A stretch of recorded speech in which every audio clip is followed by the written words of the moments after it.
வாழ்க வையகம், வாழ்க வையகம், வாழ்க வளமுடன். ஐயா வாழ்க வளமுடன் ஐயா. வாழ்க வளமுடன். வாழ்க வளமுடன் ஐயா, வாழ்க வளமுடன். ஐயா ஆரம்பிச்சிடலாங்களா ஐயா? வாழ்க வளமுடன். வாழ்க வையகம், வாழ்க வையகம், வாழ்க வளமுடன்.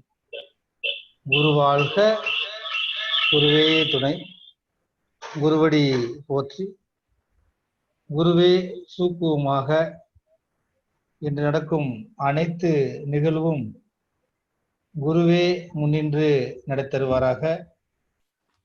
இருபால் மெய்யன்பர்கள் அனைவரையும் விருதுநகர் மண்டலம் சார்பாக வணங்கி வாழ்த்தி வரவேற்று இன்றைய இரவின் மடியில் நிகழ்வை நமக்கு நடத்தர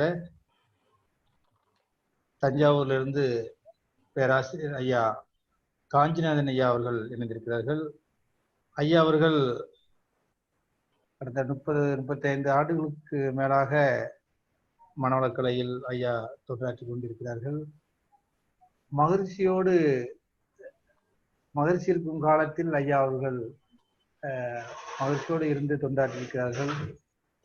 அப்படி பெருமை மிக்க ஐயா அவர்களை நாம் விருதுநகர் மண்டலம் சார்பாகவும் அன்பர்கள் சார்பாகவும் ஐயாவர்களை வரவேற்று இன்றைய நிகழ்வின் பொருள் புகழ் செல்வாக்கு புலனின்பம் என்ற தலைப்பிலே இன்றைய சிந்தனையை வழங்குமாறு ஐயாவர்களை கேட்டுக்கொள்கிறோம். வாழ்க வளமுடன் ஐயா, வாழ்க வளமுடன். வாழ்க வையகம், வாழ்க வையகம், வாழ்க வளமுடன். குரு வாழ்க, குருவே துணை. என்னையான் அறிய வேண்ட இறைவா என் குருவாய் வந்தாய். சென்னையில் சிந்தை வைத்து சீர்த்தவம் முறையாய் செய்தேன். உன்னையே என்னுள் காட்டி உள் நிறைந்து அறிவாய் நின்றாய். முன்னை சேர்வினை தூய்மைக்கே முயன்று அறநெறி வாழுகின்றே. வாழ்க வளமுடன். நம் அனைவருக்கும் குருவாய் வந்து நம்முள்ளே அறிவாய் நிறைந்து நின்று நம்மை வழி நடத்தி கொண்டிருக்கும் ஆசான் அருள் தந்தை அவர்களை வணங்கி இந்த விருதுநகர் மண்டல ஜூம் இணைப்பின் மூலம் இந்த நிகழ்ச்சியில் தங்களை இணைத்துக் கொண்டிருக்கின்ற இருபால் அறிஞர் பெருமக்களாகிய அனைவரையும் வணங்கியும் வாழ்த்தியும் நம்ம இன்றைய சிந்தனைக்குரிய தலைப்பின் கீழே அருள் தந்தையருடைய கருத்துக்களை எடுத்துக்கொள்வோம். வாழ்க வளமுடன். மனிதனுடைய சிறப்பு என்பதை பற்றி சொல்லும்போது நம்ம நிறைய பார்த்திருக்கிறோம். இறைநிலையே தன்னுள் இருந்த அந்த ஆற்றலையும் அறிவையும் கொண்டு தன் இறுக்கம் நுண் அதிர்வு இவற்றாலே எழுச்சி பெற்று பல நிலைகளில தன்மாற்றம் பெற்று இறுதியாக அந்த இறைநிலையினுடைய தன்மாற்ற சரித்திரத்தில் இறுதியாக பூத்த மலர் என்று சொல்வாங்க மனிதன். உருவ அமைப்பிலும் அறிவின் திறத்திலும் மற்ற உயிரினங்களுக்கு இல்லாத சிறப்பு மனிதனுக்கு உண்டு. பேரியக்க மண்டலம் பல கோடி வெளிமண்டலங்கள் நிறைந்த இந்த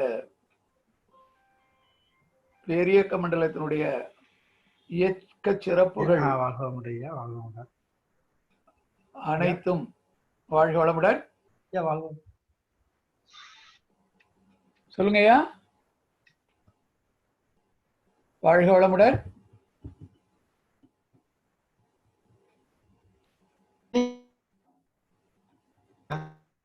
ஐயா கேக்குது இல்லையா?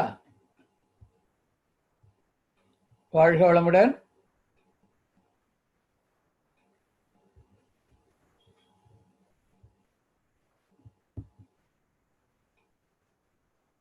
வாழ்க வளமுடன்.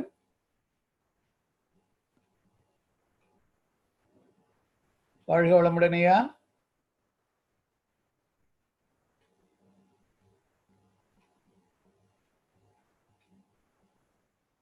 வாழ்க வளமுடன்.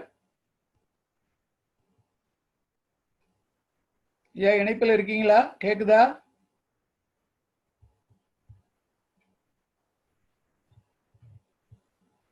வாழ்க வளமுடன். பாலசுப்ரமணியா இணைப்பில் இருக்கீங்களா? கேக்குதா?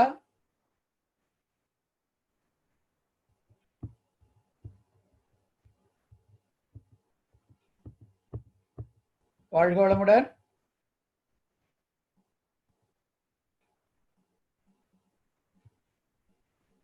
வேற யாராவது இணைப்பில் இருக்கீங்களா ஐயா? கேக்குதா?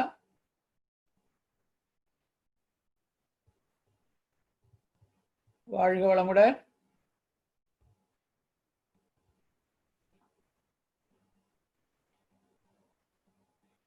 வாழ்க வளமுடன்.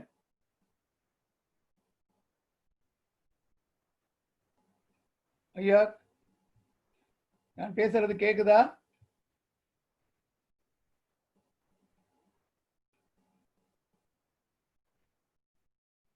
வாழ்க வளமுடன். வாழ்க வளமுடன். தொடர்ந்து நிகழ்ச்சியை பார்க்கலாம்.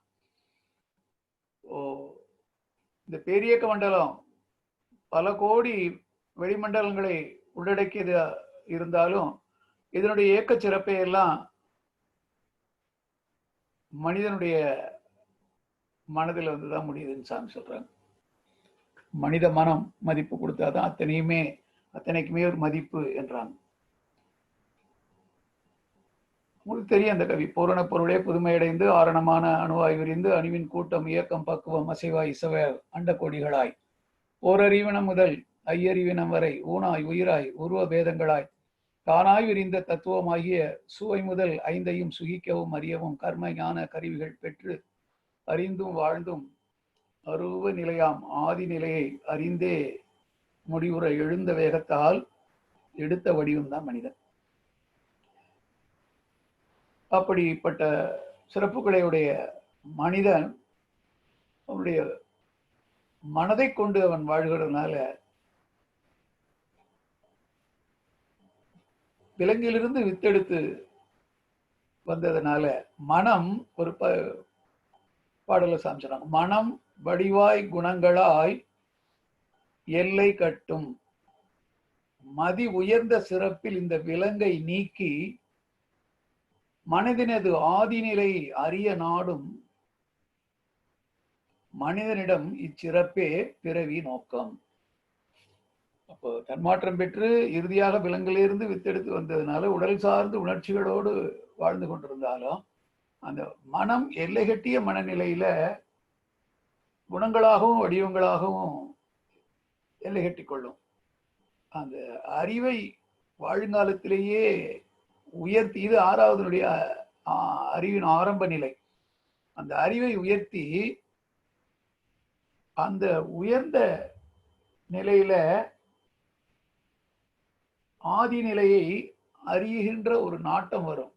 அதுதான் மனிதனுடைய பிறவியினுடைய நோக்கம்ங்கிறாங்க. தெய்வத்தை நாடுவதும் தெளிந்து அறிவில் தேறுவதும் திருநிலையாம் மனிதனவன் பிறவி நோக்கம் பயனாம். தெய்வநிலை தெரிந்து கொண்டேன், திருவருளே நானாக திகழும் அனுபவம் எனக்கு இல்லை என்பார் சிலர். தெய்வம் எனும் பாலை பிறையிட்டு தயிராக்கி பின் தேடுகின்றார் பாலை. அதை காணேன் என்றால் மயக்கே. தெய்வம் உயிருக்குள் அறிவாய் அதன் படற்கையிலே திகழ்கிறது மனமாக. தேடுவது எதை எங்கே என்று ஒரு கவியில சாமி சொல்றாங்க. அப்போ மனதினுடைய மறுமுனை தான் தெய்வம். Other end of mind is almighty. அப்ப இந்த மனதை புலன்கள் வழியே வெளியிலேயே கொண்டு போய் அனுபவங்களை பெற பெற எல்லாமே அது குணங்களாகவும் வடிவங்களாகவுமே எல்லை கட்டும். காரணம் விலங்கிலிருந்து வந்ததுனால. நோக்கமோ ரொம்ப பெரிது. அந்த ஆதி அரூப நிலையாம் ஆதி நிலையை அறிந்தே முடிவுற எழுந்த வேகத்தால் எடுத்த வடிவம்தான். ஆனாலும் விலங்கிலிருந்து வித்து எடுத்து வந்ததுனால இந்த எல்லை கட்டிய நிலை. இத தாண்டணும் அப்படின்னு சொன்னா அந்த ஆறாவது அறிவு அதை உயர்த்தி கொண்டே போகணும்.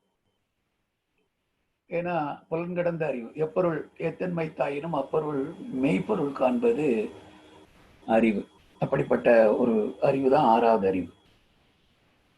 இந்த அறிவை இதுதான் மனமாக செயல்பட்டுக் கொண்டிருக்கிறது.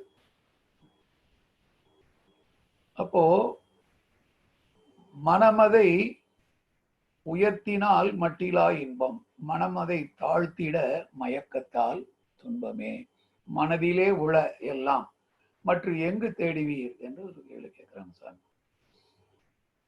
அப்போ மனதை உயர்த்துவது என்றால் மனம் என்பது உயிரினுடைய அலையாகிய அந்த ஜீவகாந்தமே தான். அப்போ அலை என்கிற போது அலை நீளம் என்று உண்டு, அலை சுழல், வேவ் லென்த், ஃப்ரீக்வன்சி 2 இருக்கு. அப்போ இந்த உடல் சார்ந்து இருக்கையில ஃப்ரீக்வன்சி அதிகமா இருக்கும். அப்போ எதுவும் தெளிவாக உணர்ந்து கொள்ள முடியாது. அந்த அலைச்சுழல் குறைய குறைய குறைய மனம் விரிந்து கொண்டே போகும். மனம் விரிந்து அறிவெனும் மாபதம் எய்திடும், மனம் அறிவான பின் மனிதனும் தெய்வமே. அப்போ உடல் இருக்கு, உடலுக்குள்ளாக உயிர் இருக்கு. உயிர் புலன்கள் வழியே விரிந்து பஞ்சத்தன் மாத்திரையாக செலவாகி அந்த செலவை மூளை வழியே போய் தடுத்து இன்ப துன்ப அமைதி பேரின்பமாக உணர்ந்து தனது மறுமுனையாக இருக்கிற அறிவில அது எப்பவும் பதிவு வைத்துக் கொண்டே இருக்கிறது. அப்ப அந்த அறிவிலே பதிகின்ற அனுபவங்கள் தான் மனிதனுடைய பர்சனாலிட்டி என்று சொல்றோம். அப்போ இந்த உடல் என்று இருப்பதனால இயற்கையாக எழுகின்ற தேவைகள், உணர்ச்சிகள் இதெல்லாம் இருக்கு. அப்போ இந்த உணர்ச்சிகளை சமன் செய்து கொள்வதற்கு தேவை வருகிற பொழுது அங்க பொருள்கள், உயிர்கள் தொடர்பு வேண்டியிருக்கு. இதை பெறுவதற்கு இப்ப உள்ள காலகட்டத்தில் பொருள் என்பது ரொம்ப அவசியமானதாக இருக்கு. அப்போ இந்த பொருளை புறக்கணிக்க முடியாது. அதே நேரத்தில் பொருளை தேடுவதே வாழ்க்கை என்கிற மாதிரி மாறிட்டா வாழ்வின் நோக்கத்தில் வெற்றி பெற முடியாது. அடுத்தது சமுதாய அமைப்பில, சமுதாய கூட்டுறவில் நம்ம வாழ்ந்து கொண்டிருக்கிறோம். சாமி சொல்றாங்க, ஒரு பிடி உணவிலே உலக ஒற்றுமையை கண்டிடு அப்படின்னு. அப்போ அனைவரும் பிரபஞ்ச காந்த களத்திலே ஒன்றாக இணைக்கப்பட்டிருக்கிறோம். பலமுறை பார்த்திருக்கிறோம். யாரும் இந்த உலகத்திற்கு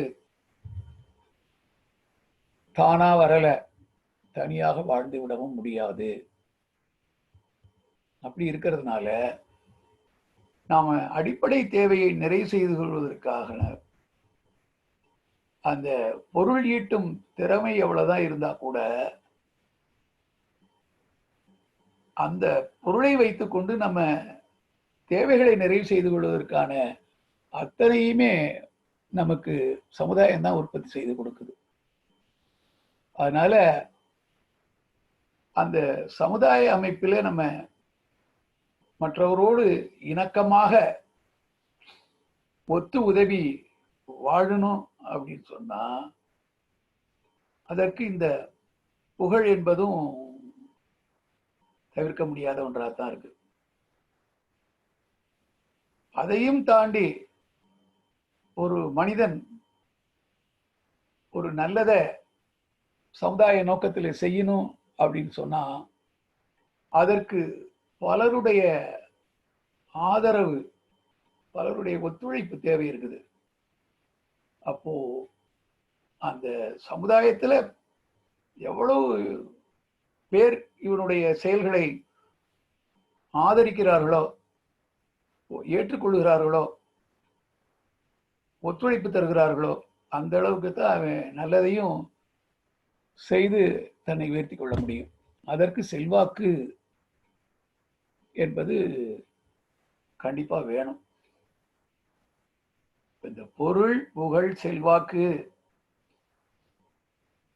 இந்த மூன்றும் தவிர்க்க முடியாததுதான் என்றாலும் இந்த புலன்களை கொண்டு பெறுகின்ற அனுபவங்கள் அதுதான் நம் அறிவின் ஆட்சித்தரமாக இருப்பதனால அந்த புலனின்பம் என்பதில நாம ஒரு அளவுமுறை காத்து அடிப்படையாக இயற்கையாக வருகிற தேவைகளை நிறைவு செய்து கொண்டு துன்பங்களை நீக்கி கொண்டால்தான் அறிவு அமைதியடையும், உயரும். உயர்ந்தாதான் முழுமையடையும். முழுமை அடைவதுதான் வாழ்வினுடைய நோக்கம். அந்த வகையில விலங்கிலிருந்து வித்தெடுத்து வந்த காரணத்தினால ஒரு காலகட்டத்துல வரைக்கும் அறிவு, அந்த 6வது அறிவு ஆரம்ப நிலையில இருக்கிற வரைக்கும் அது பொருள்வயப்பட்ட அறிவாகத்தான் இருக்கு. அது உயர்த்தி அருள் வயப்பட்ட அறிவாக மாற்றுகிற பொழுது இந்த புலனின்பம் என்பதில ஒரு அளவும் முறையும் வரும். அப்படி வருகிற போது அது மற்ற மூன்றையும் இயல்பாக நம்மிடம் கொண்டு வரும். அதற்கு அந்த உயிர் உணர்வு என்பது வேண்டும். அப்படிப்பட்ட உயிரை உணர்ந்தவர்கள் தான் நம்முடைய முன்னோர்களாகிய சித்தர் பெருமக்கள். அவர்கள் நமக்கு நாம் வாழ்வாங்கு வாழ்வதற்கு அந்த சித்தர் பெருமக்கள் காட்டிய வாழ்க்கை நெறியில முதலாக வருவது மகிழ் போகம். போகம் என்றாலே நாம் புலன்களை கொண்டு பெறுகின்ற அனுபவங்கள் தான். புலன்களை கொண்டு அனுபவங்களை பெறுவது, இன்பங்களை அனுபவிப்பது, இதுதான். அது எப்போதுமே மகிழ்ச்சியாக இருக்கணும். மகிழ் என்று அதான் சாமி போட்டாங்க. மகிழ் போகம். அது அனுபவிக்கிற போது, அனுபவித்த பிறகு எப்போதுமே அது நீடித்த நிலைத்த இன்பமாக இருக்கணும். ஆனால் மனிதன் அந்த விலங்கிலிருந்து வந்த காரணத்தினால எல்லைகட்டிய மனநிலையில இவனுடைய அறிவு நிலையில இவன் எவ்வாறு உணர்கிறான் அப்படின்னு பார்க்கும்போது இந்த 5 புலன்கள் வழியாக பெறுகின்ற அனுபவங்கள் இருக்க, அது உயிரின் ஆற்றல் செலவாகித்தான் வருது. அப்படி உயிர் செலவாகுது, உயிர் குறையுது என்பதை உணராமல் அதை இன்பம் என்று இவன் கற்பனையாக நினைத்துக் கொள்கிறான். அதான் சாமி ஒரு பாட்ட சொல்றாங்க, 5 புலன்கள் மூலம் உயிரின் ஆற்றல் அழிவதையே இன்பம் என உணர் மயக்கம். அப்ப கொஞ்சம் அறிவு உயரும் போது என்ன ஆகுது? சிந்தனையில் உயருங்கால் ஜீவகாந்தம் சிதறுவதே ஐயுணர்வு என அறிந்து கொண்டோம். அப்ப அந்த அறிந்த நிலை வர்ற வரைக்கும் ஆற்றல் விரயமாகி கொண்டே இருக்கும். செலவு என்பது வேறு, பயன் கருதி செய்வது செலவு. எந்த பயனுமே இல்லாம செய்வதுதான் விரயம். அப்படி விரயம் ஆச்சு அப்படின்னா எது விரயமாகுது அப்படின்னு சொன்னா இவன் உடலை நடத்தக்கூடிய அந்த ஆற்றல், உடலையும் உயிரையும் வழி நடத்தக்கூடிய ஆற்றல். அப்போ உடலையும் மனதையும் வழிநடத்தக்கூடிய இந்த ஆற்றல் இந்த தேவைக்கு போக அதிகமாக இருந்து அது செலவானால் அது ஒரு இன்ப உணர்வை கொடுக்குது. ஆனா இவன் மயக்கத்துல இன்பம் எங்கிருந்தோ வருது. பொருள் மயக்கம், புலன் மயக்கம், இந்த 2 மயக்க நிலையில் இதையே செய்கிற போது வெளியிலிருந்து எங்கே தன்னுடைய உயிர் தான் செலவாகி இந்த உணர்வை பெறுகிறோம் என்பதை மறந்து அந்த புலனின்பங்களிலே ஆழ்ந்து போய் இருப்பிலிருந்து எடுத்து செலவு பண்ணா அது உடல் மூளை 2க்கும் ஒரு பாதிப்பை உண்டு பண்ணும். அதைத்தான் துன்ப உணர்வு என்கிறோம். அப்போ இந்த உயிராற்றல் வரவு செலவு இருப்பு 3ம் சமநிலையில் வைத்து பழகிட்டோம் சொன்னா அந்த நிலைதான் அமைதி. அந்த அமைதியான நிலையிலே தான் விழிப்பு நிலை என்று சொல்றோம். 6வது அறிவு விழிப்பு நிலையில இருக்கும். செயல் விளைவு என்பதை சரியாக உணரும். இறைநீதியாகிய செயல் விளைவை உணர்ந்து நடக்கிற விழிப்பு நிலை வரும். அப்படி வருகிற பொழுது அளவு முறை என்பது சரியாக தெரியும். இதுதான் மகிழ் போகம் என்று சொன்னார். அப்போ இந்த விழிப்பு நிலை வந்துவிட்டால் அந்த அனுபவங்களில் அளவு முறை காக்கிற தன்மை வந்துடும். அப்படி விழிப்பு நிலை வருகிற பொழுது அந்த அறிவின் உயர்வில பொருள் ஈட்டும் திறனும் அதிகரிக்கும். அப்போ ஒரு பக்கம் பொருள் வந்து கொண்டே இருக்கும். அந்த பொருளை கொண்டு இன்பங்களை அனுபவிக்கிறதுல ஒரு அளவு முறை வந்துருச்சுன்னா அந்த பொருள் ஈட்டுகிற பொருள் மேல் மிச்சம் வரும், சர்ப்ளஸ். அப்படி வருகிற பொழுது இயல்பாகவே சமுதாய கூட்டமைப்பிலே வாழக்கூடியவன் அந்த கொடுத்து வாங்கணும், ஒத்தும் உதவியும் வாழணும் என்ற ஒரு நிலையை உணர்கிற பொழுது அந்த பிறருக்கும் தனக்கு இருக்கிறது போல பிறருக்கும் உணர்ச்சிகள் இருக்கு, தேவைகள் இருக்கு என்பதை மதித்து ஒத்து உதவியும் வாழணும் என்பதை தன்னை கெடுத்துக் கொள்ளாமல் உடலால், அறிவால், பொருளால் என்ற அந்த பொருளை மற்றவர்களுக்கு கொடுக்கிற பொழுது அதை கொண்டு துன்பம் நீங்கிய அவர்கள் இவருக்கு கொடுக்கிற இந்த வாழ்த்து என்பதுதான் உயர் புகழ் என்று சான்று. அந்த புகழ் உயர்வான புகழா இருக்கணும். ஆனால் அது ஆரம்ப நிலையில அறிவு இருக்கிற பொழுது இந்த மயக்க நிலையிலே இதே புகழை தேடி அழைகிற போது இவன் தன்முனைப்போடு செயல் செய்கிறப்போ அதை தேடி ஓடுவான். சாமி ஒரு பாட்ட சரணம், புகழை நீ விரும்புவாயேல் அந்த வேட்பே புகழ் உன்னை அணுக விடாமல் துரத்தி விடும் சக்தியாகுங்கிறான். அப்போ விழிப்பற்ற நிலையில, இந்த மயக்க நிலையில, மருள் நிலையில இவன் அந்த புகழை தேடி போகிற போது தன்முனைப்பின் காரணமாக அதை அடைய முடியாம அந்த எதிர்பார்ப்பினாலே வரக்கூடிய ஏமாற்றம் அந்த நிறைவை அழிக்கக்கூடியதாக இருப்பதனால அவன் மேலும் மேலும் துன்பங்களை அனுபவித்து அறிவை தாழ்த்தி கொள்வான, உயர்த்தி கொள்ள முடியாது. அப்போ இறைநிலையை நோக்கி செல்ல வேண்டிய ஒரு பயணம். அது எனும் பரம்பொருள் மெய் எழுச்சி பெற்று அணுவென்ற உயிராகி அணுக்கள் கூடி மோதி இணைந்து இயங்குகின்ற நிலைமைக்கேற்ப மூலகங்கள் பலவாகி அவை இணைந்து வேதித்த அண்டகோடிகளாய் மற்றும் பிறப்பு இறப்பிடை உணர்தல் இயக்கமாகி நீதி நெறி உணர் மாந்தராகி. அப்போ நீதி என்பது அங்க செயல் விளைவு, இறை நீதி. நெறி என்பது சமுதாய வாழ்க்கை முறையில ஒத்தும் உதவியும் வாழ்கிற ஒழுக்கம் கடமை ஈகை என்ற 3ஐ உள்ளடக்கிய அறநெறி. இந்த நீதி நெறி உணர் மாந்தர், இவன் உணரக்கூடிய ஆற்றல் உடையவன். அந்த நிலைக்கு தன்னை தகுதிப்படுத்தி கொண்டானால் இந்த உயர் புகழ் என்பதை இவன் அடைய முடியும். அப்ப அந்த புகழ் இருந்தால் தொடர்ந்து பலருடைய கூட்டுறவு கிடைக்கும். அப்ப செல்வாக்கும் உயரும். அறிவு ஆரம்ப நிலையில தெளிவில்லாமல் இருக்கிற பொழுது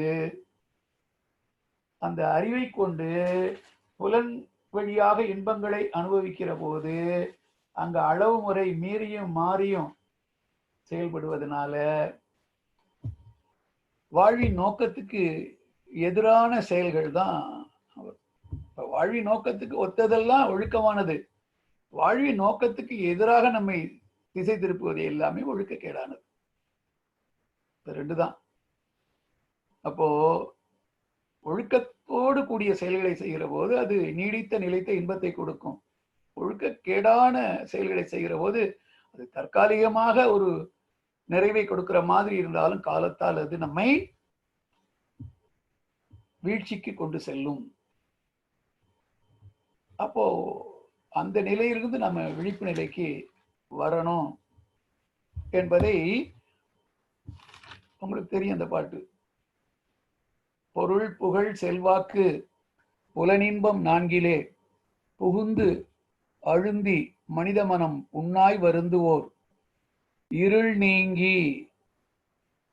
இந்த அறிவின் குறைபாடு, இருள் நீங்கி இன்பமுற உண்மையான இன்பத்தை அனுபவிக்க என் விளக்கம் கூறுவேன். இறைநிலையே எங்கும் எதிலும் இருப்பாய் அமர்ந்து ஆற்றிடும் அருள் நடன காட்சியை அகத்துணர்வாய் கொள்ளுவீர். இறைநிலைக்கும் மனநிலைக்கும் இடையே உள்ள உயிராய் எளிதாக உணர்ந்திடலாம் அகத்தவத்தின் மூலம். மறைவிளக்கும் உண்மைகளை மனதினில் உணர்வாய் மற்றவர்கள் காட்டுதற்கு வெளியில் ஒன்றும் இல்லை. அப்ப நமக்குள்ளாகத்தான் அதை உணரணும். அதை உணர்வதற்கு மற்றவர்கள் உதவி செய்யலாம். அப்ப இறைநிலையே எங்கும் எதிலும் இருப்பாய் அமர்ந்து ஆட்டிடும் அருள் நடன காட்சியை அகத்துணர்வாய் கொள்ளுவீர். அப்போதும் எப்போதும் அறிவு விரிவாகியே மறுநிலையில் அந்த பொருள் வயப்பட்ட அறிவினால அந்த அறிவு இருநிலைக்கு போய் மயக்க நிலை மறுநிலையில் ஏற்ற ஆசை மற்றும் பழி செயல் எல்லாம் மாறிவிடும். மெய்ஞானம் மலரும் உள் ஒளியன. அப்போ இந்த இறை பற்றிய தெளிந்த ஞானம் என்றால் அறிவை அறிவால் அறிந்த தெளிவு என்று சாமி சொல்றாங்க. அப்ப எது அறிவு அப்படின்னா முற்றறிவாகிய பேரறிவு. இங்க இன்னொரு அறிவு நம்ம இங்க உடலுக்குள்ளாக அனுபவங்களால் பெறுகின்ற அறிவு, சிற்றறிவு. அப்போ மனநிலை, உயிர்நிலை, உயிரில் பதிவாகிய அறிவு நிலை, அதற்கு பிறகு ஆதி நிலை. இந்த 4 நிலை இருக்கு. 4 நிலைகளிலே அறிவின் உயர்வு அப்படி பல படியில நாம இருக்கிறோம். அப்ப அதனாலதான் சாமி சொன்னாங்க, உயிரில் பதிவாகிற அனுபவங்கள் அது அறிந்து கொள்வதனால அது அறிவுன்னு சொல்றோம். எப்படி அறிந்து கொள்ளுது? புலன்களை செலவாக்கி அறிந்து கொள்ளுது. அப்போ வெளியிலிருந்து கிடைக்குது, ஆனால் அதை உள்ளுணர்வாய் பெறணுங்கிறாங்க சாமி. உலகில் உள்ள பொறுப்புடைய தலைவர் எல்லாம் உயிரறிவை உள் உணர்வாய். அப்போ உள் இருப்பது எது? பேரறிவு. அந்த பேரறிவு நிலையோடு இணைத்து கொண்டு அந்த அறிவை கொண்டு புலன்கள் வழியே செயல்படுகிற பொழுது எல்லாவற்றிலுமே ஒரு அளவு முறை என்பது இயல்பாக வந்துடும். அப்போ அந்த அறிவு ஆடும் நிலைக்கு வந்துட்டா கூட அது முழுமை பெற்று தன்னை அறிய மட்டும் அறிவிற்கு அமைதி கிட்டா. அவ்வப்போது அது தேவை, பழக்கம், சூழ்நிலைக்கொப்ப அறிவேதான் காம முதல் 6 குணங்களாகி விளைவாய் இன்ப துன்பம் துய்த்து அறிவு தன் மூலநிலை நோக்கி நிற்கும். அதன் பிறகே முழுமை பெறும் அமைதி உண்டாகும். இன்னொரு பாட்டில் சொல்றாங்க, உள்ளும் உய்யும் வகை தேடி உள்ளம் உருகி நின்றேன், உயர் ஞான தீட்சையினால் உள்ளொடுங்கி. உள்ள ஒடுங்கணும், மெய்யுணர்வு என்ற பெரும் பதமடைந்தேன். மேல்நிலையில் மனம் நிலைத்து நிற்க நிற்க ஐயுணர்வும் ஒன்றாகி அறிவறிந்தேன். ஆசை என்ற வேகம் ஆராய்ச்சியாச்சு. அப்ப ஆசை என்பது உணர்ச்சி, அத தாண்டி விழிப்பு நிலைக்கு வந்துட்டா அதிலே அளவு முறை காக்கிற ஒரு நிலை வந்துடும். அதுதான் ஆராய்ச்சி நிலை. அந்த ஆராய்ச்சி நிலைக்கு வரணும் அப்படின்னு சொன்னா தவத்தால் மட்டுமே அதை நாம் பெற முடியும். அதான் உயிரை உணர்ந்த சித்தர் பெருமக்கள் நமக்கு அதற்கான வழியை செல்கிற போது முதலிலே மகிழ்போகம், அதன் பிறகு ஈதல். அந்த ஈகை என்பதுதான் உயிருக்கு ஊதியம். ஈதல் இசைபட வாழ்தல், அது வல்லது ஊதியம் இல்லை உயிர்க்கு. அப்ப இந்த ஈகை என்பது இயல்பாக மலரணும் அப்படின்னு சொன்னா அங்கே மனம் உயர்ந்து அறிவாக மாறணும். அதில் தன்னை அறியணும். ஏன்னா ஆறாவது அறிவினுடைய சிறப்பே பார்த்தீங்கன்னா இறைநிலையே அனைத்துமாய் இருந்தாலும், அந்த இறைநிலையுடைய ஆற்றலும் அறிவுமே அனைத்துக்குள்ளாக இருந்தாலும், அது உங்களுக்கு தெரியும், அந்த உயிரற்ற பொருள் அண்டங்கள் கோள்கள் என்று வருகிற போது அது அந்த அமைப்பு துல்லியம் இயக்க ஒழுங்கு என்ற மூன்றோடு தான் இருக்கு.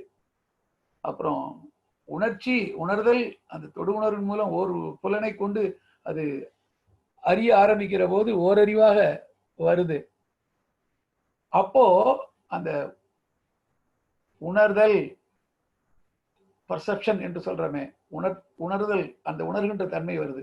அதுலேயும் கூட இருப்புணர்தல், இன்பதின் அனுபவம், பிரித்து உணர்தல், காக்னிஷன், எக்ஸ்பீரியன்ஸ், டிஸ்கிரிமினேஷன் என்ற 3 நிலையில 5 அறிவு வரைக்கும்.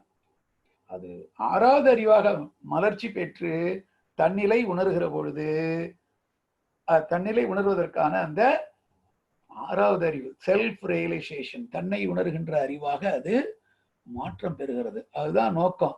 அந்த நிலையை அடைவதற்கு தடையாக இருப்பது இந்த புலனின்பம் முதல்ல. அப்படி புலனின்பங்களில் அளவுமுறை காக்காத போது பொருள் நாட்டம் என்பது போயிட்டே இருக்கும். சாமி சொல்றாங்க, அந்த எல்லையில்லாத ஒன்றோடு இணைய வேண்டிய அறிவு, அதற்குரிய இணைப்பு சரியாக கொடுக்கப்படாத போது அது எல்லை கட்டிய நிலையில தன்னை மீறி போய்கொண்டே இருக்கும். உதாரணத்துக்கு சொல்லுவாங்க, ஒரு பெரிய அந்த எல்லையில்லாத கடல், அந்த நீரை கொண்டாந்து ஒரு ஏரிக்குள்ள ரொப்ப முடியுமா? ஆரம்பத்துல இந்த முயற்சியில அது ரொம்ப மாதிரி இருக்கும், ஆனால் பிறகு வழிய ஆரம்பிச்சிடும். அந்த கடல்ல இருக்கிற நீர் சூரிய வெப்பத்தினால ஆவியாகி மேகமாகி மழையாக பொழிந்து எங்க ஓடினாலும் அது ஓடிக்கிட்டே தான் இருக்கும், நிக்காது, பரபரப்பா தான் இருக்கும். அது எங்கே அமைதி அடையும் அப்படின்னு சொன்னா அந்த தொடங்கிய இடமாகிய அந்த ஆழ்கடல்ல மறுபடியும் போய் சேருகிற பொழுதுதான். அதுபோல அந்த இறைநிலையிலிருந்து தொடங்கிய அந்த அறிவு, தன்னை உணர்வதற்காக அந்த அறிவு தன்னை உணர்கின்ற அந்த வழியிலே தொடர்ந்து இணைக்கப்படுகிற வரைக்கும் எல்லை கட்டிய நிலையில அந்த இன்னும் வேணும் இன்னும் வேணும் என்பது மீறிக்கொண்டேதான் இருக்கும். அப்ப அந்த பொருள நிறைவு என்பது வராது. அந்த ஆசை என்பது பேராசையாகி கடும் பற்றாகவும் மாறிடும். அப்ப அந்த கடும் பற்றை தான் நம்ம ஈகையாக கொண்டு வரணும். அந்த ஈகை தான் நமக்கு உயர் புகழ், அதன் மூலம் செல்வாக்கை கொடுக்கும். அதனாலதான் அந்த ஈதல் என்பதை எடுத்தது சொன்னாங்க. முதல்ல அந்த மகிழ்போகம், 2வது ஈதல், அதற்கு பிறகு இரவாமை என்கிற போது அது அப்படியே இருந்துறது இல்லை. ஒன்று அந்த ஜீவசமாதி, உடலுக்குள்ளே உயிரை சூற விட்டு கொண்டு உடல் இயக்கத்தை நிறுத்திட்டு தன் அறிவை கொண்டு எல்லாருக்கும் வழிகாட்டி கொண்டிருக்கிற நிலை.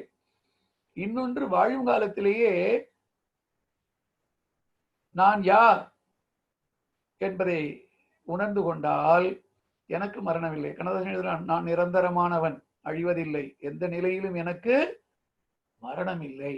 ஏன் அப்படின்னு சொன்னா இந்த நான் என்பது அறிவு, தெய்வம் இங்கே பின்னமா இருக்குது. இதை ஜீவாத்மாங்கிறோம். இந்த ஜீவன் உடலுக்குள்ளே இருக்கிற வரைக்கும், இந்த உயிர் இயங்கி கொண்டிருக்கிற வரைக்கும் இதை ஜீவாத்மாங்கிறோம். அது பரம், சுப்ரீம், தனக்கு ஓமை இல்லாத ஒன்று.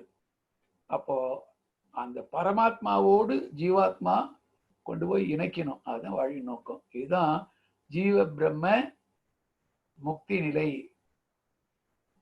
என்று சொல்றோம். இந்த நிலையை அடைவதுதான் நோக்கம் என்கிற போது, அதற்கு இந்த இயற்கை தேவைகளால் எழுகின்ற ஆசைகளை நிறைவு செய்து கொள்வதற்கு எல்லாம் தேவை என்றாலும் அதுல அளவுமுறை காக்கணும்.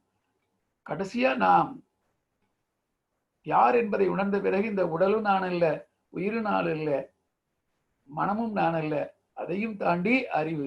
அந்த அறிவு இங்கே உயிரில் பதிவாகி இருக்கிற பதிவுகள்.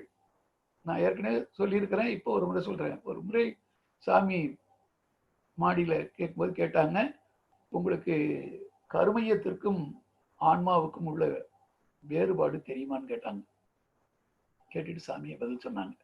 இந்த கருமையம் என்பது வித்துக்குடம், வித்துக்கலயம். அதுல வித்து, வித்துல உயிர், உயிர்ல பதிவுகள். இதெல்லாம் ஒட்டுமொத்தமா சேர்ந்தது கருமையம். அந்த வித்துக்குடம் உடைந்து வித்து சிதறி பஞ்சபூத கூட்டு பிரிஞ்சிருச்சுன்னு சொன்னா அது இந்த உயிர் பிரிவுல போய் சேர்ந்துடும். அப்ப அந்த உயிர் விண்ணு தான் உயிரா இருக்கிறதுனால விண்ணோட போய் சேர்ந்துடும். ஆனா அந்த விண்ணில் பதிவான பதிவுகளின் தொகுப்பு இருக்கு இல்லையா, அதுதான் வாண்டாந்தத்தில் மிதந்து கொண்டே இருக்கும். தன்மைக்கேற்ப பூமியை ஒட்டியும் இருக்கும், சூரிய மண்டலத்தை ஒட்டி இருக்கும், இன்னும் தாண்டி மகா ஆகாசத்துல அந்த பெரிய மண்டலத்துல நிற்கும். அதையும் தாண்டி அதுக்கப்புறம் இறைநிலையோடு இணையும். இந்த 4 நிலைகள் நமக்கு தெரியும். அப்போ அந்த ஒரு நிலைக்கு வரணும் அப்படின்னு சொன்னா இந்த அழிவில்லாதது எல்லாம் அழிஞ்சிடும். ஆனா அந்த பதிவுகள் வான்காந்தத்தில் மிதந்து கொண்டு ஒன்று மெதுவா இறைநிலையோடு தொடர்பு கொள்வதற்கான ஆயத்தங்களை பார்க்கும், இல்லைன்னா யாரும் ஏற்றுக்கொள்கிற வரையும் அப்படியே மிதந்து கொண்டிருக்கும். அதுல பெற்றோர் குழந்தைகள் பெற்றோராயிருந்து குழந்தைகள் கொண்டு போனது போக மிச்சம் வான்காந்தத்துல இருக்கும். அது ஒத்த கருமையும் பதிவுகள் உடையவர்களால ஈர்க்கப்பட்டு செயலாகி கொஞ்சம் கொஞ்சமா, அதனால அது அழிவதில்லை. அப்போ நான் நிரந்தரமானவன், அழிவதில்லை என்ற உண்மையை, நான் யார் என்ற உண்மையை உணர்ந்து கொண்டால் அதுதான் இரவாமை. அப்படி வாழுகிற போதுதான் செத்த பிறகும் கூட வாழ்ந்து கொண்டிருக்கிற ஒரு நிலைமை வரும்.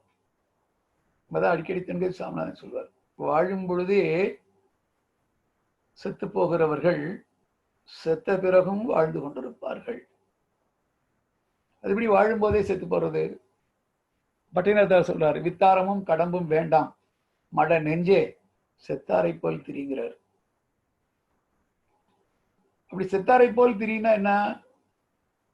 எல்லாம் உணர்கின்ற அறிவு இருக்கும், எல்லாத்தையும் பார்க்கிறோம், எல்லாத்தையும் உணர்றோம். ஆனாலும் எதையுமே தெரிந்து கொள்ளாத மாதிரி இருப்பதை இயல்பாக ஏற்றுக்கொண்டு அப்படியே வாழ்ந்து கொண்டிருப்பது. இந்த ஒரு அறிவு நிலை வந்துருச்சு அப்படின்னு சொன்னா எல்லாவற்றிலுமே நம்ம இறையை உணர்கின்ற தன்மை வந்துடும். அப்படி வருகிற பொழுது என்ன ஆகும்? சாமி சொல்றாங்க, எல்லையற்ற இறையாற்றல் என் உள்ளும் புறம் இவ்வுலகம் வானுலகம் எங்கும் நிறைந்துள்ள நல்ல உண்மை நான் அறிந்த நாள் முதலாய் நாவில் நலமளிக்கும் சொற்களையே பேசும் உரம் பெற்றேன். இல்லை என்ற சொல்லுக்கே இடமின்றி வாழ்வின் எல்லா வளங்களிலும் ஏற்றமே காண்கின்றேன். புல்லை கல்லை பொன் மண் எதை நினைந்த போதும் இறை நிலையே பொது அறிவில் நடமாடக் கண்டேன். இறைநிலையே எல்லாவற்றையும், இதனுடன் இறைவனுடைய திருவிளையாடல். ஆதியின் அசைவே பரம அணு அவை ஒவ்வொரு அளவில் கூட வேதம் கூறும் ஐம்பூதம் விண்முதல் மண்வரை வேறில்லை. இந்த உண்மையை உணர்ந்து கொள்கிற போது ஒத்தும் உதவி வாழுகிற தன்மை வந்துடும். அப்போ இந்த நிலை வரணும் அப்படின்னு சொன்னா எப்ப வரும் என்று பார்க்கிற போது திருமூலர் ஒரு கவியில சொல்றார், கோணா மனதை குறிக்கொண்டு கீழ்கட்டி வீணா தண்டுளே வெளிப்புறம் நோக்கி காணா கண் கேளா செவி என்றிருப்போருக்கு வாழ்நாள் அடைக்கும் வழி அதுவாமே. மீண்டும் பிறவாமை என்ற ஒரு நிலை எப்ப வரும் அப்படின்னா, எடுத்துக்கொண்ட நோக்கத்துக்கு ஒட்டி வாழ்க்கை முறை அமைத்துக் கொண்டு அந்த இறைநிலையோடு ஒன்று கலந்து முழுமை பெற்று விட்டால் குறை எங்கே இல்லை. அப்படி குறை இருந்தா மறுபடியும் நிறைவு செய்ததற்கு வரணும். அப்ப மீண்டும் பிறவாமை என்ற ஒரு நிலையை அடையணும்னு சொன்னா கண் இருக்கணும், பார்க்கக்கூடாது. காது இருக்கணும், கேட்கக்கூடாது. அப்போ தேவையில்லாமல் இதுக்காக மௌனம் கூட நம்ம இருக்கிறோம். மௌனம் இருப்பதனுடைய நோக்கமே ஒன்று இந்த மனதை அறிவாக மாற்றி, ஏன்னா மனம் தான் எல்லாத்துக்கும் காரணமா இருக்குது அப்படின்னு சொல்லும்போது சிலர் அதனுடைய மேன்மையை புரிந்து கொள்ளாமல் அதை முறையாக பழக்க தெரியாம மனம் இல்லாமல் போயிடணும்னு நினைக்கிறாங்க. சாமி அது ஒரு பாட்டில் எழுதாங்க, மனம் மாயை என்பார்கள் மனநிலை மாற்றத்தை, மனம் மாய்வதே இல்லை, மனமே அறிவாக மறுபிறப்பு எய்திடும், மனம் அறிவான பின் அது மரணமில்லா நிலை. அப்போ மரணம் இல்லாத நிலை இரவான் பிறவான் இறைவன், அந்த இறையோடு இணைகிற போது அந்த நிலை வரும். அப்படி வரணும்னு சொன்னா அதை கண்டிப்பா நாம தவத்தின் மூலமாகத்தான் பெற முடியும். அப்போ அந்த விழிப்பு நிலை ஜீவன் முக்தி அடையுது என்று சொல்றாருங்களே, அது என்னங்கிறது செயல்களால் சிந்தனையும் அதன் உயர்வும் சிந்தனையால் செயல்பலவும் ஒன்றால் ஒன்றாம் செயல் என்ன பதிவுகளே மனிதனின் தன்மை சிந்திப்பேர், இதைவிட வேறு நீ யார். செயல் எண்ணம் பழக்க வழி ஓடும் மட்டும் சிற்றறிவாய் துன்புற்று வருந்தும் ஜீவன், செயல் எண்ணம் இரண்டிலும் விழிப்பு கொண்டால் சிவத்தன்மை சீவனிலே பேரறிவாய் ஓங்கும். அப்போ இது எப்படி கிடைக்கும் அப்படின்னு சொன்னா, ஒரு தேடல். அந்த சுகதுக்கம் அனுபவித்தேன் சோறு கண்டேன் சுய அறிவால் ஆராய்ந்தேன் முடிவு காண. அப்படி ஒரு முடிவு வரணும், அறிவு விளக்கம் பெறணும் என்று நினைக்கிற பொழுதுதான் அந்த தேடுதல் என்ற ஒன்று வருகிற பொழுது தெய்வமே குருவாக இருப்பதனால நாம் ஓரடி எடுத்து வைத்தால் தெய்வம் நம்மை நோக்கி 10 அடி எடுத்து வைக்கும். அப்போ அந்த விழிப்பு நிலை பெற வேண்டும் என்ற ஒரு தேடல் இருந்தாலே குரு நம்மை தடுத்து ஆட்கொண்டு விடுவார். அப்படி வருகிற பொழுது என்னாகும், நிறைவடைந்த குரு மூலம் நேர்முகமாய் குண்டலினி யோகம் கற்று நித்த தவம் ஆழ்ந்து ஆற்றி உண்மை உணர பெற்றால் முனைப்பு போகும். இந்த தன்முனைப்பு போனால் நன்முனைப்பு வரும். இறைவனது பகுதி நிலை உயிர் மனமாய் தேர்ந்து அதன் உறைவிடமாம் உடலதுவோ சமுதாயம் உற்பத்தி செய்து பல பொருட்கள் ஈந்து முறையாய் வளர்த்த பண்பாட்டுடனே கல்வி தொழில் காப்பு தந்த முழு கதையும் சிந்தனையின் முயற்சியினால் உணர்ந்து வினைப்பதிவாய் பெற்ற கரை நீங்க உயிரதனை இறைநிலைக்கும் கன உடலை சமுதாயத்திற்கும் கனிவுடனே அர்ப்பணிக்கும் தகைமை வரும். அர்ப்பணிப்பு உணர்வு, அர்ப்பணிக்கும் தகைமை வரும். இந்நிலையே முழுமை பேரு. அப்போ அந்த முழுமை அடையணும் அப்படின்னு சொன்னா அது குருவின் மூலமாகத்தான் முடியும். அப்படி குருவை தேடி போகிற பொழுது குருவின் அருளாலே நாம் குரு கடாட்சத்துல, ஏன்னா குரு பார்க்க கோடி நன்மை, சில நன்மைகள் வரும். அப்படி ஆரம்ப காலகட்டத்துல இந்த பதிவுகளுடைய தாக்கம் அதிகமா இருக்கிற போது அந்த ஒரு நிலையை அடைந்த பிறகும் கூட அதை நம்மால் தக்க வைத்துக் கொள்ள முடியாது. சாமி ஒரு பாட்டை சொல்றாங்க, தன்முனைப்பு நீங்க ஒரு குருவை அடைந்து தவமாற்றும் சாதனையால் உயரும் போது நன்முனைப்பாம் அருள் தொண்டால் பயன் காண்பவர்கள் நாதழுக்க பெருமையோடு போற்றுவார்கள். இங்கேதான் பிரச்சனை. உன்முனைப்பு நிலவு ஒளி ரவியால் போல உயர் குருவின் ஒளி என்றே உணர்ந்து அடங்கு. என்னொளிதான் சிறந்தது, இனி ரவி ஒளி ஏன் எனக்கு என்று நிலவு என்ன, அங்கு இருளே மிஞ்சும். அப்படி அந்த அறிவு அந்த பழுத்த நிலைக்கு வர்ற வரைக்கும் எப்படி இருக்கும், இவருடைய அந்த அறிவு நிலை அதற்குரிய செயல்பாடு.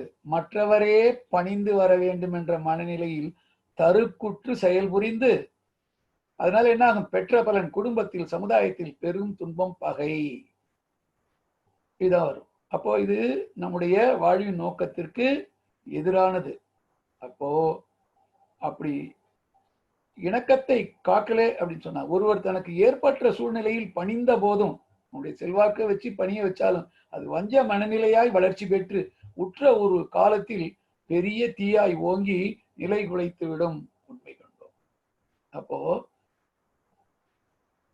தன்முனைப்பு நீங்க ஒரு குருவை அடைந்து தவமாற்றும் சாதனையால் உயரும் போது நன்முனைப்பாம் அருள் துண்டால் பயன் காண்பவர்கள் நாதொழுக்க பெருமையோடு போற்றுவார்கள். இந்த இடத்துல கொஞ்சம் விழிப்பு நிலை வேணுங்கிறாங்க சாமி.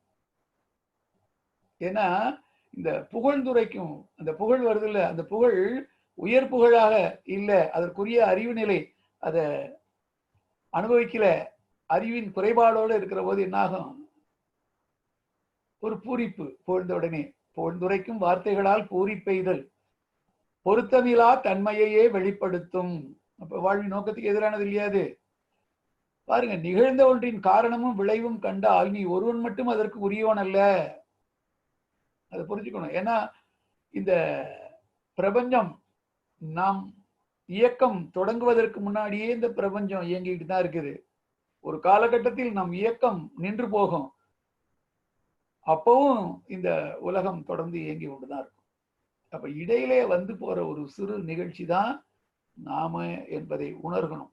அப்படி உணர்கிற போது இந்த அறிவு நிலை மாற்றம் பெற்றுடும். அப்ப என்ன பண்ணணும்? இகழ்ந்துரைகளை ஏற்று. என்ன யாருமே நான் 25 வருஷமா இருக்கேன், நான் சாமிகிட்டே நேரம் எடுத்துக்கிட்டேன், இப்படி எல்லாம் சொல்லி என்னை யாரும் குறை சொல்லக்கூடாது அப்படின்னு ஒருத்தன் பேசினா அவன் வளருவதற்கு தயாரா இல்லைன்னு அர்த்தம். இடிப்பார இல்லா ஏமராமன்னன் கெடுப்பாரின்றி தானே கெடும். அப்போ இகழ்ந்துரைகளை ஏற்று இது ஏன் வந்தது என ஆய்ந்து திருந்திட உயர்வாகும்.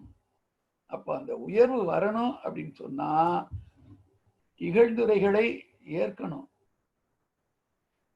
அது ஏன் அப்படி சொல்றாங்க, அதற்காக சொன்னா உடனே அப்படியே இடிஞ்சு போயிடவும் கூடாது. ஏன்னா நம்மை பற்றிய மதிப்பீடு அவர்கள் அறிவு நிலைக்கு எதிர்த்தாப்புல இருக்கவங்க கணித்து அவங்களுடைய ஒப்பீனியன் சொல்றாங்க, அவங்களுடைய கருத்தை சொல்றாங்க. ஆனா நம்ம என்ன நினைக்கிறோம்? அதுதான் நம்முடைய உண்மை நிலை என்று நினைச்சு ஒண்ணு சந்தோஷப்படுறோம், இல்லைன்னா வருத்தப்பட்டு இப்ப அதிகமான அந்த ஒரு தகுதி இல்லாத ஒரு சந்தோஷ நிலையும் தேவையில்லாத ஒரு அந்த துக்கமும் நம்மை உண்மை நிலையை உணர விடாம தடுத்தது. இதையும் தாண்டி நாங்க விழிப்பு நிலையோடு இருந்தா கூட இயல்பாக அந்த அறிவு நிலை உயராத போது எல்லை கட்டிய நிலையில இந்த பிறர் வளம் கண்டு பொறுக்க முடியாத ஒரு தன்மை. நாம இதெல்லாம் அடையணும்னு நினைக்கிறோம், அதற்குரிய வழிமுறையை நாம் சரியா செய்யறோமாங்கிறத பாக்குறது இல்லை. ஒரு இலக்கை நிர்ணயிச்சுக்கிறோம், இங்க போகணும்னு நினைக்கிறோம், அதுக்குரிய வழிமுறையில நம்ம சரியா சென்று கொண்டு இருக்குமா என்று அடிக்கடி பார்ப்பது இல்லாததுனால என்ன ஆகுது அப்படின்னு சொன்னா அதை பார்த்தவர்கள் போயிடுறாங்க அந்த இடத்துக்கு. அப்படி போகிற பொழுது நம்மால் அதை குறையறிவோடு இருக்கிற போது பொறுத்து கொள்ள முடியாது. அப்ப என்ன பண்ணுவோம்? அந்த பொறுக்க முடியாத தன்மை, அதுதான் பொறாமை என்று தான் சொல்றாங்க. அப்படி வருகிற போது என்ன ஆகும்? நல்ல உள்ளம், பண்பட்ட குடும்ப மேன்மை, நாடறிந்த புகழ் வாழ்க்கை அமைந்துள்ளோர்க்கும் மெல்ல ஒரு நபர் மீது பொறாமை வந்தால் மிகுந்து அது உள்ளத்தை நச்சாக்கி செல்லரித்த புத்தகம் போல் சீர்மை கட்டு செயல்திறனை சிறக்க விடாது. உண்மை கண்டோம். வல்ல மனவள கலை பயில்கின்றோரே வாழ்த்துகிறேன், வாழ்வீரே பொறாமை விட்டுனார். அப்போ இந்த விருப்பு வெறுப்பு இருக்கிற போது அந்த பிரச்சனை வருது. இதுல இருந்து நம்ம உயரணும் அப்படின்னு சொன்னா அதற்கு என்ன பண்ணணுங்கிறதையும் சாமி சொல்றாங்க. விழிப்பு நிலை என்ற அருள் வெளிச்சம் கொண்டு விருப்பு வெறுப்பு எனும் சுழலில் அலை மனதின் அழுக்கற தற்சோதனையில் முனைந்திடுங்கள்.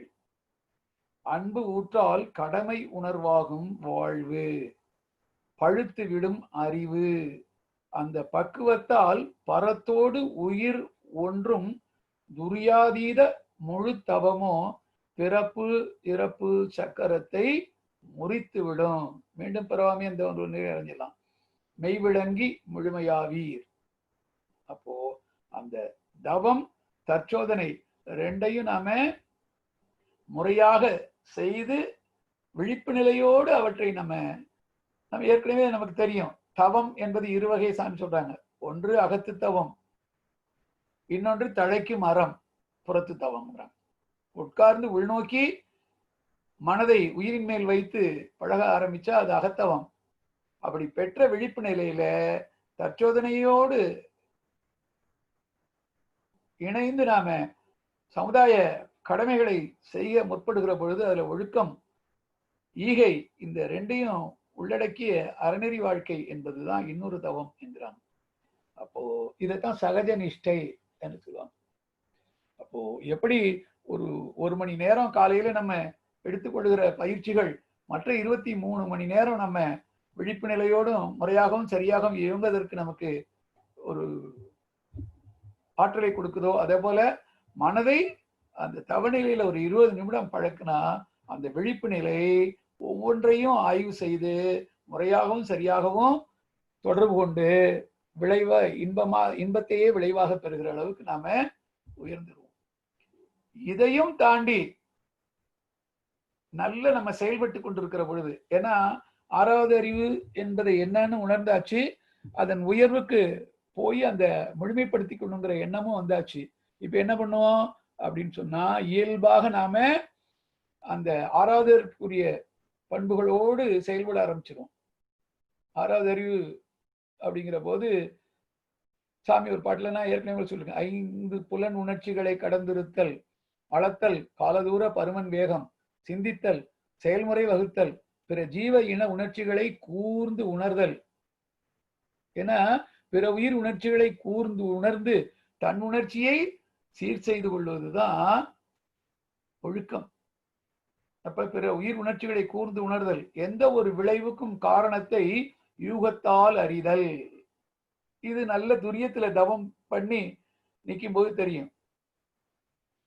தன்னை உணர்ந்த தத்துவ ஞானிகள் முன்னை வினையின் முடிச்சை அவிழ்ப்பர், பின்னை வினையை பிடித்தே பிசைவர், சென்னியில் வைத்த சிவன் அருளாலே. துரியம் அது அதீதமாகும் போது முற்ற உணர்ந்த நிலையே வரும். ஆனா ஆரம்ப நிலையில முன்பின் ரெண்டுமே தெரியும். அப்ப இதான் எந்த ஒரு விளைவுக்கும் காரணத்தை யூகத்தால் அறிதல். அன்னைக்கு செய்தோம், இன்னைக்கு அனுபவிக்கிறோம். இன்னைக்கு இந்த அனுபவம் இனி வேண்டாம் என்றால் அந்த செயல்ல மாற்றம் வரணும். ஏன்னா அங்க வினை தூய்மை வேணும்னா மன தூய்மை வேணும். அப்படி தவம் பண்ணி அந்த அறிவை தூய்மைப்படுத்தி கொண்டே வருகிற பொழுது அந்த நிலைக்கு வரும். எந்த ஒரு விளைவுக்கும் காரணத்தை யூகத்தால் அறிதல். கடைசியா சொல்றாங்க, தான் பெற்ற பயனின் தெளிவை பிறருக்கு உணர்த்துகிற வல்லமை. அப்ப நாம் உணர்ந்தால் பத்தாது, உணர்ந்ததை சுற்றி இருப்பவர்களுக்கு உணர்த்தி அவர்களையும் அந்த உயர்ந்த நிலைக்கு கொண்டு வர வேண்டிய பொறுப்பும் கடமையும் மனவளக்கலை உணர்ந்த ஒவ்வொருவருக்கும் இருக்கு. அதான் சாமியார் சொல்றாங்க. அப்படி செயல்படுகிற பொழுது அறிவு விரிவடைந்து கொண்டே வரும்.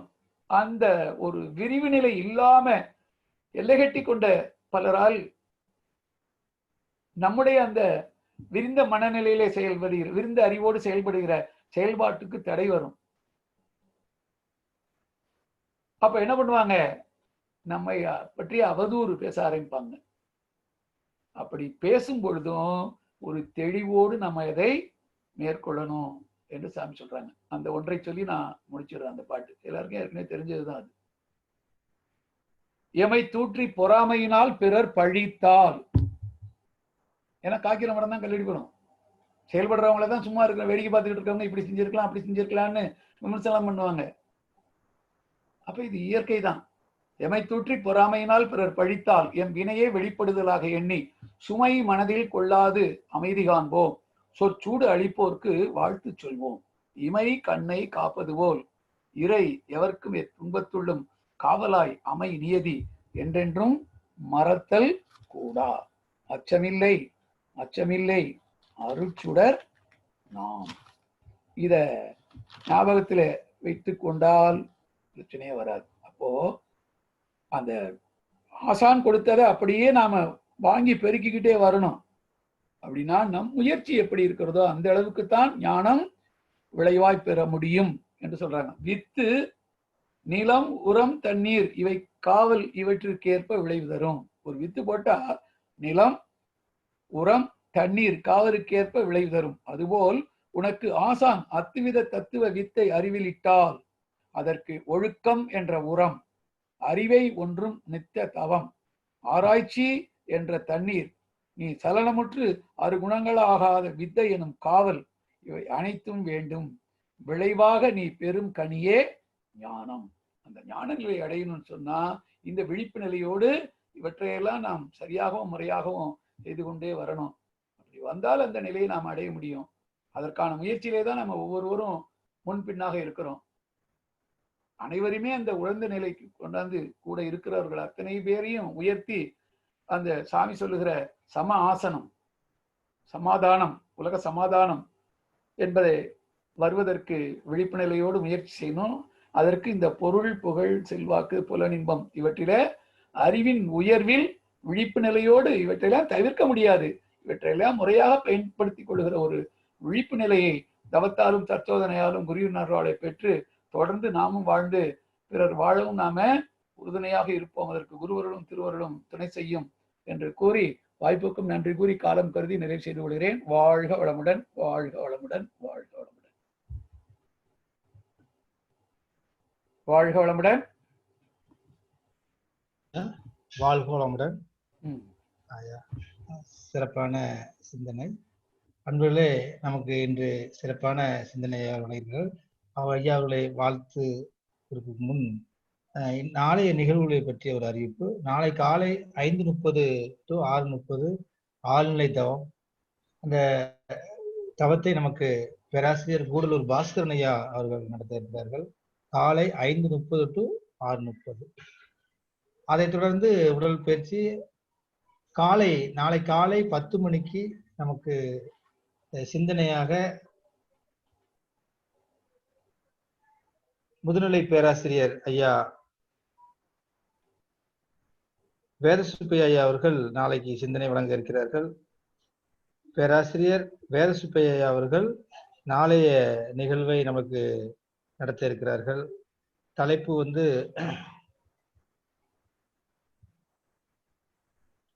தவமும் அறமும் துணை, தவமும் அறமும் துணை என்ற தலைப்பிலே முதுநிலை பேராசிரியர் ஐயா வேதசுப்பையா அவர்கள் நடத்த இருக்கிறார்கள். நாளை இரவு 8 மணிக்கு நமக்கு சிந்தனையாக டாக்டர் பேராசிரியர் டாக்டர் அம்மா மீனாட்சி சுதாகர் அம்மா அவர்கள் நாளைய இரவு நிகழ்வை நடத்த இருக்கிறார்கள். நாளைய நிகழ்வின் தலைப்பு உண்மையில் உனக்கு எதிரி என்ற தலைப்பிலே சிந்தனை வழங்க இருக்கிறார்கள். நாளை இரவு 8 மணிக்கு நமக்கு சிந்தனையாக உண்மையில் உனக்கு எதிரி அப்படிங்கிற தலைப்பிலே அம்மா அவர்கள் சிந்தனை வழங்க இருக்கிறார்கள்.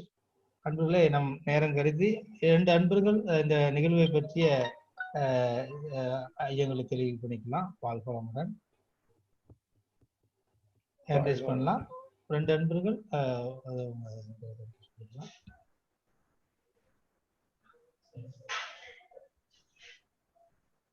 வாழ்க வளமுடன், வாழ்க வளமுடைய வாழ்க வளம். நேரம் கருதி நம்ம நிறைவு செய்யலாம். ஐயா, ரொம்ப சிறப்பான சிந்தனை வழங்கியிருக்கீங்க. இந்த நிகழ்வில் நமக்கு அதாவது ஒரு பொறுப்புக்கு வந்தா அந்த யாரோ ஒருத்தர் ரைஸ் பண்ணிருக்காங்களே, ஹேண்ட் ரைஸ் பண்ணிருக்காங்க. பாலாஜி பண்ணிருக்காங்க. ஐயா பாலாஜி அன்மியூட் பண்ணிக்கீங்க. பாலாஜி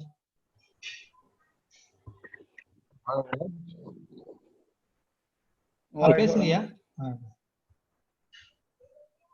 பாலாஜியே பேசுங்க.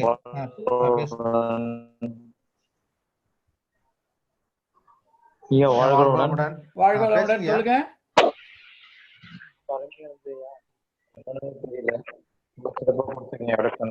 கொஞ்சம் கிளியரா இல்ல வாய்ஸ், கொஞ்சம் நெட்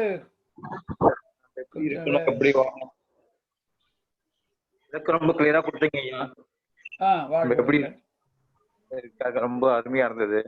ரொம்ப அருமையா இருந்தது. ரொம்ப அருமை ஐயா. வாழ்க வளமுடன் ஐயா. நன்றி. சென்னையில இருந்து பாலாஜி பேசுறேன். ரொம்ப நன்றி ஐயா. வாழ்க வளமுடன். வாழ்க வளமுடன் ஐயா. நன்றி. ஐயா, இந்த நிகழ்வில் ஒரு சின்ன ஒரு விஷயம் சொன்னீங்க. அதாவது பொறுப்புல இருக்கிற இகழ்துறை ஏற்றுக்கொள்ள வேண்டும் அப்படின்னு சொன்னீங்க. ஆமா, புகழ்ந்துரைக்கும் வார்த்தைகளால் பூரி பெய்தல் பொருத்தமில்லா தன்மையை வெளிப்படுத்தும். ஏன்னா யாரோ தொடர்ந்து நிகழ்ச்சி தான் நடந்துகிட்டு இருக்கு. நாம அந்த நேரத்துல வர்றோம். இப்போ ஒரு அரசாங்கம், முதல்ல இருக்கிற அரசாங்கம் ஒரு பாலம் கட்டுறதுக்கான எல்லாம் போட்டு திட்டமெல்லாம் போட்டு கட்டி முடிக்கிற நேரத்துல 5 வருடம் முடிஞ்சு அது திறக்கிறதுக்கு அடுத்த அரசு வந்துடும். இப்படித்தான் நடந்துகிட்டு இருக்கு. சாமி சொல்றாங்க, தொடர் நிகழ்ச்சிகள் தான். நிகழ்ந்த ஒன்றின் காரணமும் விளைவும் கண்டால் நீ ஒருவன் மட்டும் அதற்கு உரியவன் அல்ல. தொடர்ந்து நடந்துகிட்டு இருக்கு. அப்படிங்கும் போது அதுல புகழ்னு. ஆனா இகழ்ந்துரைகள் அப்படிங்கிற போது அது நம்முடைய ஒரு செயல்பாட்டை குறிக்கிறது. அப்போ அது ஏன் சொல்றாங்க? அதுல உண்மை இருந்தா மாத்திக்கணும், இல்லைன்னா அவர்களை அறிவின் குறைபாடு என்று அதை மன்னித்து ஏற்றுக்கணும். இப்படி இருக்கணும். அதுதான் சொல்றாங்க. இகழ்ந்துரைகளை ஏற்று இது ஏன் வந்தது என ஆய்ந்து திரிந்திட உயர்வாகும். அதான் இடிப்பாராயிலா ஏமராமன் கெடுப்பார் இன்றி தானே கெடும். அது மாதிரி விமர்சனங்களை ஏற்றுக்கணும். முதல்ல ஏற்றுக்கணும். சரிங்க. இன்னொரு அன்பருக்கு ஹேண்ட்ரைஸ் பண்ணிருக்காங்க. ஐயா கிருஷ்ணமூர்த்தியை அன்மிட் பண்ணிருக்கு. சொல்லுங்க. கேக்குது. வாழ்க்கை ஐயா, உங்க ஒரே ரொம்ப சிறப்பா இருந்ததுயா. இது எனக்கு ஒரே ஒரு டவுட். எங்க இருந்து பேசுறீங்க? நான் சென்னையில இருந்து பேசுறேன். சென்னையில இருந்து ஹேமலதா என் பேரு. சென்னையில இருந்து பேசுறேன். எனக்கு ஒரு டவுட். தவம் பண்ணும்போது எனக்கு துரியாதீதம் தவம் இன்னைக்கு பண்ணினேன். மகர்ஷியோட போட்டு ஆடியோ போட்டு பண்ணினேன். அதுல பண்ணும்போது எனக்கு ஃபுல்லா அந்த ஆக்னை அந்த ஜிவ்வுன்னு அப்படி இழுக்கிற மாதிரி துரியாதீதம் வரைக்கும் அப்படி போறதுக்கு பேரியக்க மண்டலமா பொறிச்சு அந்த ஜிவ்வுன்னு அப்படி இழுக்கிற மாதிரியே ஒரு சென்சேஷன் இருந்தது. அது கரெக்டா யாரு? அது நம்முடைய பாவனை தான். அது முதல்ல நம்ம பாவனை தானே பண்றோம். அதுக்கப்புறம் அது ரியலா அதோட இத முதல்ல ஒரு ட்ரிப்பு தான். சும்மா அந்த இடத்துக்கு ஸ்டேஜ் பை ஸ்டேஜ் போறோம். அது எப்ப நம்முடைய அந்த தற்சோதனையின் மூலமா நம்ம கிட்ட இருக்க வேண்டாதெல்லாம் நீங்க நம்ம அப்படியே உயர்ந்து கொண்டே போகும்போது அந்த உண்மை நிலை என்பது தெரியும். அது வரைக்கும் நம்ம ஏதாவது செயல் நம்மளுது. அதனால ஒவ்வொருத்தருக்கும் ஒவ்வொரு மாதிரி இருக்கும். இத யாரும் சரின்னு தப்புன்னு சொல்றதுக்கு இல்ல. நாம என்ன உணர்றோமோ தொடர்ந்து பண்ணிட்டு இருக்கிறோம். அதற்கு பலன் என்பது செயல் விதத்தபடி கண்டிப்பா கிடைக்கும். அந்த நினைவோடு இப்ப ரீசன்ட் ஆஃப் லேட்டா தான் அந்த மாதிரி நான் ஃபீல் பண்ண ஆரம்பிச்சிருக்கேன். ரொம்பவே அது ரொம்ப ஜிவ்வுன்னு அப்படி ஆக்லினே வரைச்சு அப்படியே ஃபுல்லா ஜிவ்வுன்னு எடுத்தப்பறம் துரியம் எஃபெக்டிவா ரொம்ப கனெக்ஷன் உடலுக்கும் சுத்தவெளிக்கும். ஆமா, தொடர்பு. அது கனெக்ஷன் ரொம்ப ஜிவ்வுன்னு அப்படி ஏறி அந்த துரியாதீதம் சொல்லும் போது ஐயா மகர்ஷி ஐயா சொல்லும் போது அப்படியே ஜிவ்வுன்னு டக்குன்னு மேல ஏறிடுது. இது கரெக்டா தப்பான்னு எனக்கு தெரியல. நான் ஃபீல் பண்றது ரொம்ப எக்ஸ்ட்ரீக்கா ஃபீல் பண்றேன். ஒவ்வொருத்தர் செய்யறதும் சரிதான். அத இன்னொருத்தரோட கம்பேர் பண்ணீங்கன்னா தான் பிரச்சனை வந்துரும். ஒருத்தர் சொல்லுவாங்க எனக்கு ஆகனையில அப்படியே சுத்திடுமாங்க. ஐயோ அப்படியே நமக்கு தெரியலையே இந்த மாதிரி. அதுவும் சாமி சொல்றாங்க நம்ம செயலுக்கு விளைவு என்பது இறை கொடுக்கிறது. அதனால நம்ம பாட்டு செய்துட்டே இருக்க வேண்டியதுதான். நம்ம கிட்ட வர்ற மாற்றங்கள், நம்ம வாழ்க்கையில வர்ற மேம்பாடுகள் தான் நம்ம தவம் சரியா செய்யறோமா இல்லையாங்கிறத நமக்கு உணர்த்தும். தொடர்ந்து வர்ற நிகழ்வுகள் தான். மாற்றங்கள் எந்த மாதிரி மாற்றங்களையா நீங்க விரும்புற மாதிரி? அதாவது வர்றதை ஏற்றுக்கிறதுன்னு ஒண்ணு. ஆனா இதுதான் பிக்ஸ் பண்ணிட்டு அதை அடையிறது இருக்கு இல்லையா, அந்த ஒரு நிலை வரும். சொல்றாங்கல்ல அந்த பாட்டுல, நல்லதையே பேசும் உரம்பேட்ட இல்லை என்ற சொல்லிக்கே இடமின்றி வாழ்வின் எல்லா வளங்களிலும் ஏற்றமேன்னு சொல்றேன் பாத்தீங்களா. எல்லாம் ஆரோகணம் தான், அவரோகணமே கிடையாது. போயிட்டே இருக்கும் மேல. அதுதான் நமக்கு ரிசல்ட். ஆசையெல்லாம் கட்டுப்படுத்திட்டேன். ஒன்னும் இது கிடையாது. ஆசை பெருசா ஒன்னும் கிடையாது. இயல்பா அது மாறிடும். இயல்பு ஆசையே இல்லையா, எதுவுமே ஆசைப்படுறது இல்ல. ஜஸ்ட் அந்த குழந்தைங்களுக்கு படிப்பு அந்த அவங்க மேல வரணும், அந்த ஒரு ஆசை இல்லாமல் வாழ முடியாதுன்னு சொல்லிருக்காங்க. முடியாது. அந்த மாதிரி ஆசைகள் தான் இருக்கு. வாழ்க்கையோட ரொம்ப நல்லா இருக்குங்கிற யூடியூப்ல அப்லோட் பண்ணுவாங்க. நான் அப்ப மறுபடியும் கேக்குறேன். நன்றிங்கம்மா. வாழ்க வளமுடன். அன்பர்களே, நமக்கு இப்ப கடந்த ஒரு மணி நேரமாக நமக்கு பொருள் புகழ் செல்வம் புலனின்பம் என்ற தலைப்பிலே ஐயா சிறப்பான சிந்தனை வழங்கியிருக்கார்கள். ஐயா அவர்களுக்கு நன்றிகளை வாழ்த்துக்களாக தெரிவித்து மகிழ்வோம். அனைவரும் துரிய நிலையிலிருந்து ஐயா அவர்களை வாழ்த்துவோம். பேராசிரியர் காஞ்சிநாதன் ஐயா அவர்கள் வாழ்க வளமுடன். பேராசிரியர் காஞ்சிநாதன் ஐயா அவர்கள் வாழ்க வளமுடன். பேராசிரியர் காஞ்சிநாதன் ஐயா அவர்கள் வாழ்க வளமுடன். அவருடைய உடல் நலம் வாழ்க வளமுடன். அவருடைய அன்பு குடும்பம் வாழ்க வளமுடன். அவருடைய ஆன்மீக தொண்டு வாழ்க வளமுடன். அவருடைய தொண்டு மென்மேலும் சிறக்க இறையர்களும் குருவர்களும் ஐயா அவர்களுக்கு துணை புரியட்டும். விருதுநகர் மண்டலம் சார்பாகவும் அன்பர்கள் சார்பாகவும் ஐயா அவர்களுக்கு மீண்டும் நன்றிகளையும் வாழ்த்துக்களையும் தெரிவிக்கின்றோம். நன்றிங்க ஐயா. நன்றி. வாழ்க வளமுடன். வாழ்க வளமுடன். இன்றைய நிகழ்வில் கலந்து கொண்ட அன்பர்களும் அன்பு குடும்பமும் வாழ்க வளமுடன் வாழ்க வளமுடன் என்ற வாழ்த்தை நிறைவாக உலக நல வாழ்த்து பாடி நிறைவு செய்வோம். வாழ்க வளமுடன்.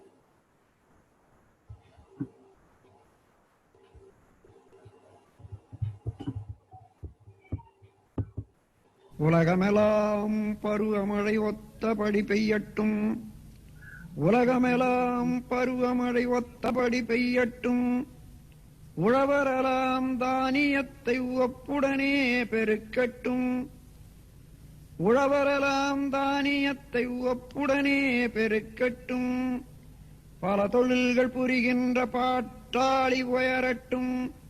பல தொழில்கள் புரிகின்ற பாட்டாளி உயரட்டும். பகுத்துணர்வில் தொகுத்துணர்வு பண்பாட்டை உயர்த்தட்டும். பகுத்துணர்வில் தொகுத்துணர்வு பண்பாட்டை உயர்த்தட்டும். கலகங்கள் போட்டி பகை கடந்தாட்சி நடக்கட்டும்.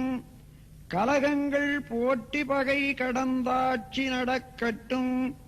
கல்லாமை கடன் வறுமை களங்கங்கள் மறையட்டும்.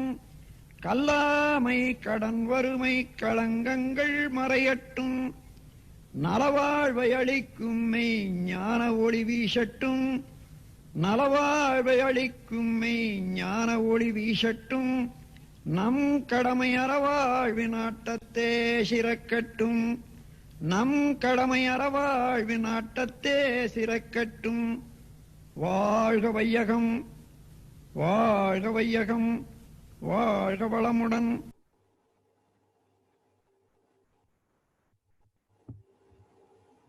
நன்றிங்க. வாழ்க வளமுடன். வாழ்க வளமுடன். வாழ்க வளமுடன். நிறைய செய்திக்கலாம் ஐயா. நிறைய செய்தி.